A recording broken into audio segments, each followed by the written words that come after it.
हिंगोलीच्या वसमत शहरातील शुक्रवार पेठ भागामध्ये अवैध व विनापरवाना मातीचे मडके भाजण्याची भट्टी म्हणजेच आवा लावण्याचे प्रकार वाढत आहेत। मातीच्या वस्तू भाजण्यासाठी भट्टी म्हणजेच आवा लावण्यासाठी टायर, चप्पल, कचरा इत्यादी वस्तू त्यामध्ये जाळत असल्याने त्यामधून विषारी धूर व दुर्गंध पसरत आहे। त्यामुळे नागरिकांना जगणं मुश्किल झाले, आरोग्य धोक्यात देखील नागरिकांचं आले। या परिसरामध्ये धुराचे लोट पसरताना पाहायला मिळत आहेत। नगरपालिका, महसूल प्रशासन यांना शुक्रवार पेठ भागांमध्ये राहणाऱ्या लोकांच्या आरोग्याची काळजी आहे की नाही असा प्रश्न देखील आता निर्माण होऊ लागलाय। तसेच अवैध भट्टी लावून पर्यावरणाचा ऱ्यास करणाऱ्या लोकांवर कारवाई महसूल प्रशासन कधी करणार हे देखील पाहणं तितकंच महत्त्वाचं आहे।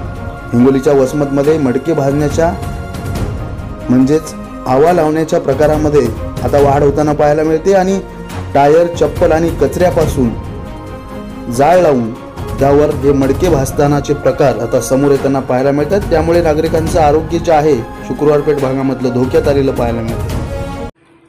वसमतचा खाली शुक्रवार पेठ कुंभारवाडा इथं आवा म्हणून ते भट्टी पेटवण्यात यायली, तिथे टायर जाळ्यात निवळ, त्यामुळे प्रदूषणाचं नुकसान व्हायले, लोकांना बिमाऱ्या व्हायल्यात।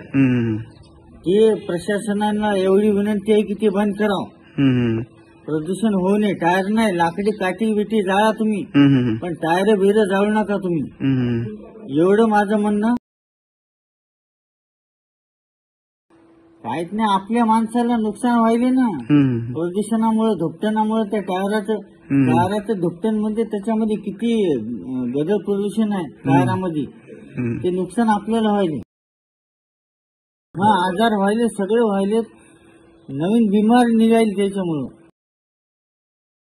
आठ तयार करतात तिथं आणि त्याने जाळव, लाकूड बिकूड जाळव, त्याने टायर जाळू नये, एवढीच माझी विनंती आहे। एवढं त्यांना प्रशासनाने समजून सांगायचं।